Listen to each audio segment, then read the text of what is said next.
can't have too much of it. And that's one of the sort of downsides of this disorder. You have to have it to live, but you can't give too much of it. There has to be some sort of happy medium. It's a terrible disease, and you're going to have problems down the road. And in fact, if they don't catch it soon after birth, some of the phenolphthalein will cause things like mental retardation, and throughout life it can cause things like seizures. So it's just a terrible thing, a terrible atrocity. Okay? And there are certain other disorders associated with this pathway. It turns out that disorders of this pathway are actually fairly common. Another one is called alkaptonuria. And if you have a deficiency of homogentisate 1,2-dioxygenase, you get alkaptonuria. And what essentially happens is homogentisate builds up, and you get things like early onset arthritis and all sorts of nasty things like that. And certainly you can see that we also have tyrosinemia. Tyrosinemia 2 is a deficiency of tyrosine transaminase. Tyrosinemia 3 is a deficiency of para-hydroxyphenylpyruvate dioxygenase. And the worst of the tyrosinemias is number 1, and that's the deficiency of fumarate acetoacetate hydrolase. Okay? It's the deficiency of fumarate acetoacetate hydrolase. Okay? And of course, in the process, if you were deficient in any of these enzymes, you have to keep in mind that you're going to lose out on the fumarate and you're going to lose out on the acetoacetate. So your energy yield goes down with any deficiency of any of these enzymes. Okay? And just keep in mind, they're most likely caused by mutations in the gene that codes for the enzyme. And that messes up the protein's primary structure, which is the sequence of amino acids. And therefore, if you change that, you change the three-dimensional structure. Okay? So I hope this gives you a little bit of intuition on this catabolic pathway and some of the disorders that are associated with it. And if you're going on to med school, these are things that you have to know. See you in the next video. Welcome back to the playlist on amino acid catabolism. Before we really go into the other aromatic amino acids, what I want to do is think a little bit about phenylketonuria. So we said that in phenylketonuria, the person has a deficiency of phenylalanine hydroxylase. So that is this enzyme right there. So they have a deficiency of phenylalanine hydroxylase. And so most likely what happened is somewhere along the line they had a mutation in the gene that codes for phenylalanine hydroxylase. So it was enough of a mutation that affected the three-dimensional structure of phenylalanine hydroxylase, and it basically made it non-functional. And in the previous video, we briefly looked at it, and we actually looked at an example with this molecule right here, is aspartame, right? And aspartame contains phenylalanine, and you can see the phenylalanine residue right here. Right there's at least the R group of phenylalanine, right, along with the alpha carbon. And if you were to look at the complete hydrolysis of aspartame, you would get one aspartate residue, one phenylalanine, and a methanol, which we don't really care about. But the thing is if you were to consume a lot of aspartame, for every aspartame molecule that you consume, you get one phenylalanine, right? Theoretically. And so that's why they have to have those labels on foods that contain phenylalanine to a large extent. Because of people with phenylketonuria, they can't convert phenylalanine to tyrosine, and therefore in the catabolic pathway they can't complete it. So if they consume phenylalanine, it just builds up for the most part. But it turns out that there are some metabolic pathways that can consume phenylalanine. It's just not this pathway, and they're really slow. Okay, and what we're going to talk about in this video is one of the ways that doctors can actually test for phenylketonuria. There are several molecules here that I've drawn in white, and these are products that might appear in the urine, and we'll talk about those sequentially. Okay? So phenylalanine, although it can't react with phenylalanine hydroxylase because that's mutated and it's dysfunctional, it can react with a certain aminotransferase or a transaminase, and specifically it's a type of alanine aminotransferase. So notice here what I have drawn. This molecule is what? This one, we do it in white. Where's my mouse? Sorry. This molecule right here, this is pyruvate, right? This is pyruvate, and this molecule is alanine, right? So this is a type of alanine aminotransferase, and in the direction that it's running here, it's taking phenylalanine, and it's converting it reversibly to this molecule right here, and this is called phenylpyruvate. And phenylpyruvate is actually the primary molecule that you actually see in the urine in a person with phenylketonuria. So this is actually one of the molecules that they test for when they're testing to see if someone has phenylketonuria. And this is just a simple aminotransferase reaction. So if you notice here on phenylalanine, notice we have that alpha amine. And so that alpha amine ultimately ends up as the alpha amine on alanine. And just like pyruvate has a carbonyl, so too does phenylpyruvate. Okay, so basically the amine was substituted with the carbonyl on phenylpyruvate. And remember, it pains me to say this because it's not technically the mechanism, but with aminotransferases you can sort of view them as substitutions between an amine and a carbonyl and vice versa. Now what I want to think about is, this reaction of this transaminase is technically a reversible enzyme, right? It's reversible, and again, it requires a cofactor, and that's pyridoxal phosphate, right? It's technically a reversible enzyme, but it really is only going to run in the direction that I've shown. And let's think about why that might be. Well, if you have somebody that has phenylketonuria, and they have a lot of phenylalanine that's building up, by Le Chatelier's principle, it's going to force this reaction to go towards phenylpyruvate. And one thing that I haven't mentioned at this point that you should probably be aware of is the delta G standard of aminotransferases is approximately 0. It's one of the few reactions in which the delta G is approximately zero. So it's pretty easy to go in either direction, okay? So basically, if you load this reaction up with phenylalanine, you're going to force this reaction to go towards phenylpyruvate. Okay, so in other words, if phenylalanine hydroxylase is defective, the only possible way that phenylalanine can get rid of it is by converting it to phenylpyruvate, and that's of course going to be seen in the urine, and they can actually test that. Okay, but there's actually two other fates of phenylpyruvate. There's two other fates of it, sorry. And one of them is reacting with the enzyme that's known as D, and that's called phenylpyruvate reductase. Okay, this is an NADPH-dependent enzyme, and it's essentially going to take that carbonyl that's right here, and it's going to totally reduce it down to an alcohol. And again, this is called phenylpyruvate reductase. And although this molecule, by the way, this is called phenyl, this is called phenylactate. This is phenylactate. And you can see the lactate group, right? The lactate group's right here. If you remember the structure of lactate looks like this. Right, here's lactate. Remember, we saw that when we did lactate dehydrogenase. And that's the lactate group, and you can certainly see the phenyl group. But phenylactate you also see in the urine, okay? Although it's not as common as phenylpyruvate. But you can also see that in the urine as well. Now, phenylpyruvate can also react with a third enzyme that's labeled as C, and that enzyme is called phenylpyruvate decarboxylase. So phenylpyruvate decarboxylase. And the product that you get is called phenyl acetate. Okay? And you can certainly see the acetate group. That's right here. Here's the acetate group. That's your acetate. And so when you use phenylpyruvate decarboxylase, you get phenyl acetate. And this is also a product that you can see in the urine. So when the doctors, one of the things they do is when they're testing for someone to see if they have phenylketonuria, they're testing for these three products you see in the urine. And part of the reason that you see this is the Shockley-Yates principle at work. If phenylalanine hydroxylase is not consuming phenylalanine, it has to go somewhere, right? So one of the enzymes that's going to consume it is that transaminase, that type of alanine aminotransferase that basically is only going to run that direction in someone with phenylketonuria, right?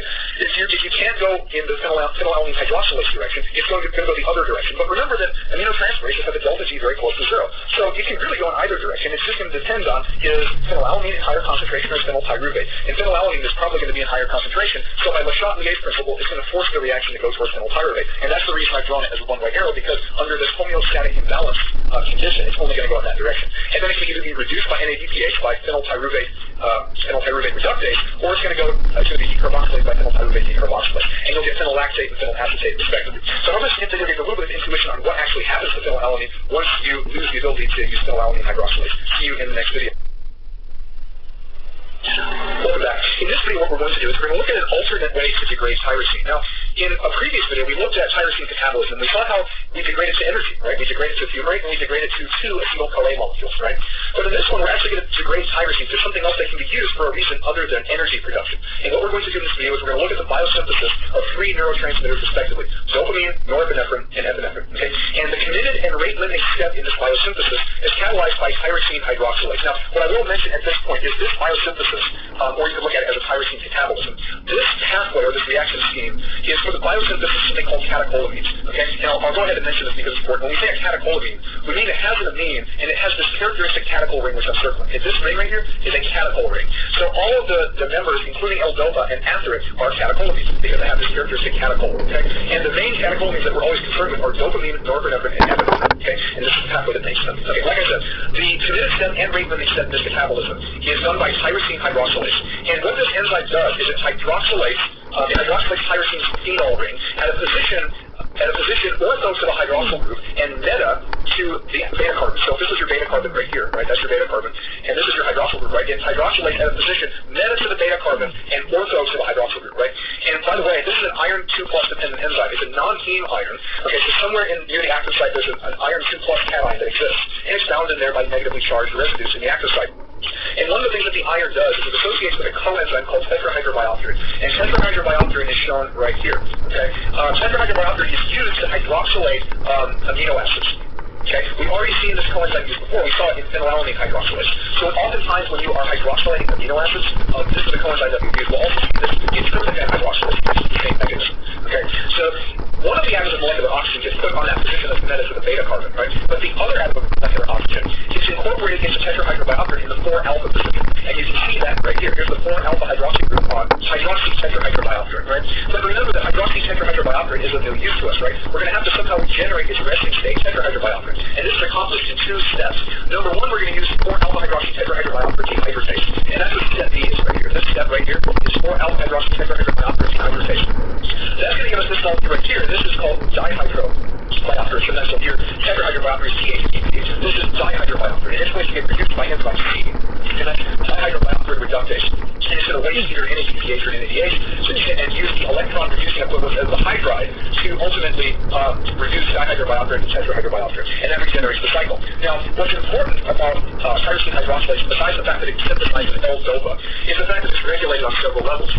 There are enzymes that can phosphorylate tyrosine hydroxylase at specific serine residues, and the enzymes that do this are protein kinase A and calcium calmodulin-dependent protein kinase. Okay? Whenever these two enzymes phosphorylate tyrosine hydroxylase, it activates it, okay? And therefore, that serves to promote this biosynthesis, or on some level, you could consider it a catabolic pathway for tyrosine. It's just that we're not degrading it to energy, okay? And one other thing that's also important is that the tetrahydrobiopterin is not in the active site indefinitely. As soon as you hydroxylate tetrahydrobiopterin to make hydroxytetrahydrobiopterin, it dissociates and requires a new tetrahydrobiopterin. Okay? But while the tetrahydrobiopterin is out of the active site, there's some feedback type inhibition that can occur.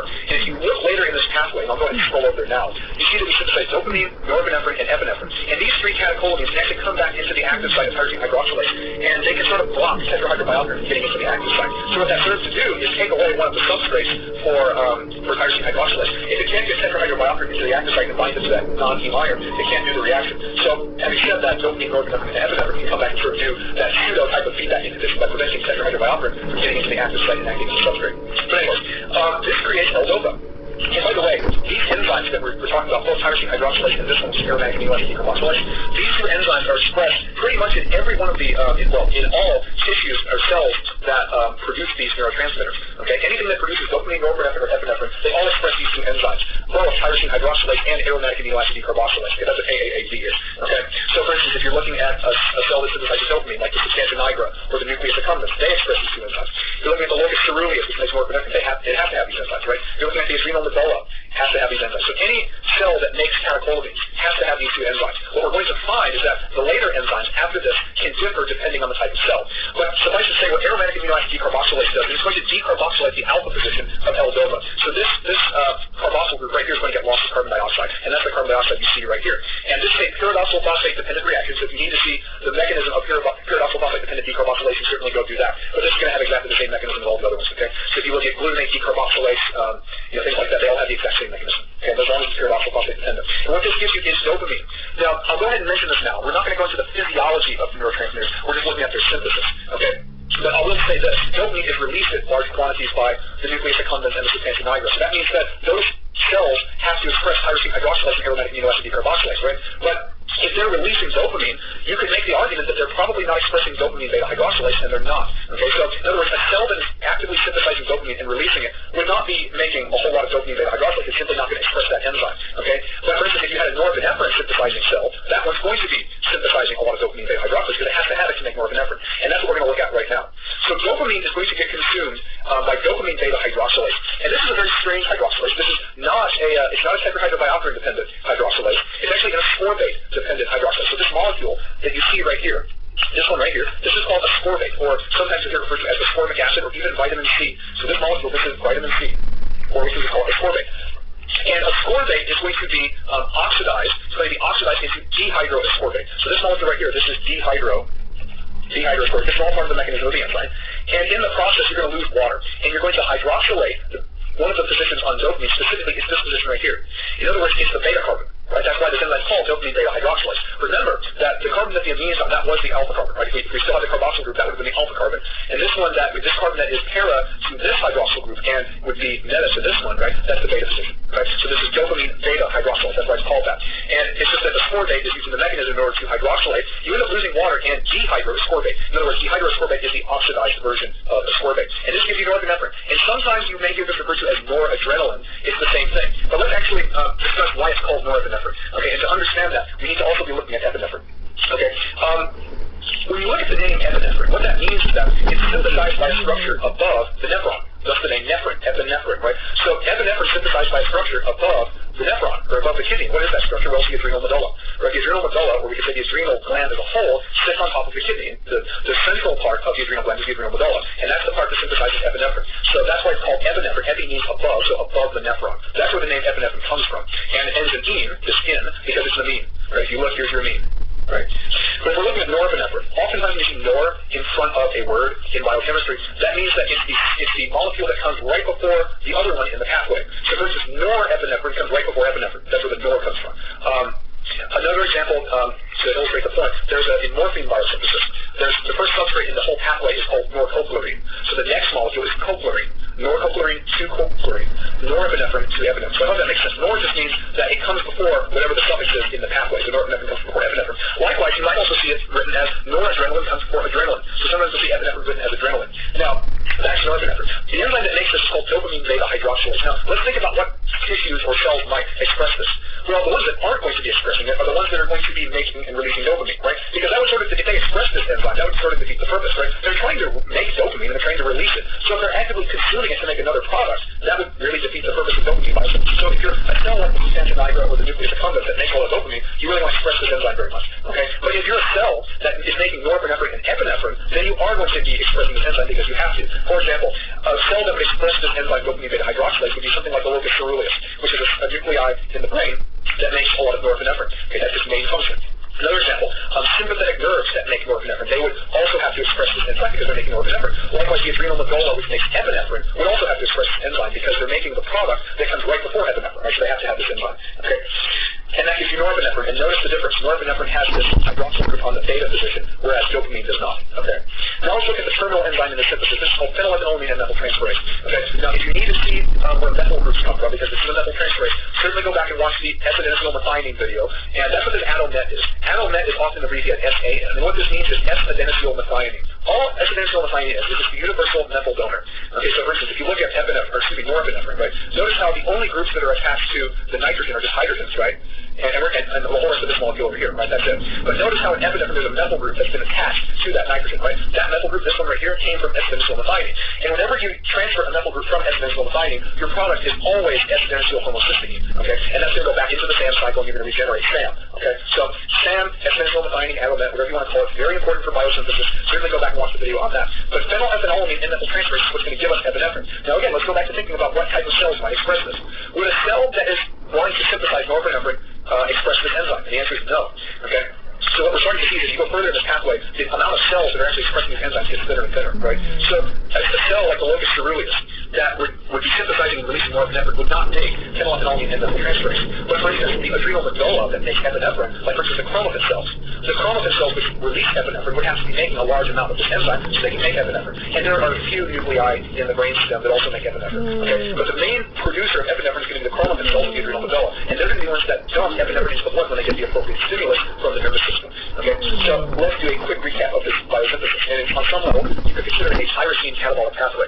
So tyrosine is going to react with tyrosine hydroxylation. It's going to react in a tetrahydrobiopterin-dependent hydroxylation mechanism, in which you hydroxylate tyrosine at the position ortho to the hydroxyl group, making L-DOPA, and you also generate 4-alpha-hydroxy tetrahydrobiopterin, which gets dehydrated by 4-alpha-hydroxy tetrahydrobiopterin dehydratase. You use dihydrobiopterin, which gets reduced using reducing equivalents from a hydride of NADPH or NADH using dihydrobiopterin reductase.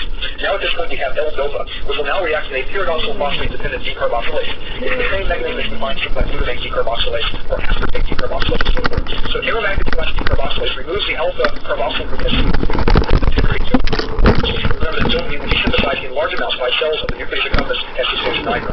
Okay? Now, dopamine is going to get consumed in some cells that produce norepinephrine and epinephrine by dopamine beta hydroxylase. This is going to be facilitated by oxidizing ascorbate into dehydroascorbate with a subsequent loss of water. This is going to hydroxylate the beta position, which is shown right here, on dopamine to make more epinephrine. And also, what's worth noting is you can also generate a chiral center with hydroxylate. So now we have norepinephrine, and norepinephrine is going to be consumed by phenylethylamine and methyltransferase. It's going to be an S-adenosine methyltransferase. So this is the norepinephrine to make epinephrine. Or you could say, we're seeing more adrenaline than anything adrenaline. And like you said, dopamine beta hydroxylase would be expressed in cells that make epinephrine and norepinephrine. But phenylethylamine and methyltransferase would only be expressed in epinephrine, like the chromatin cells or certain cells in the brainstem. So I hope this video gave you a little bit of intuition on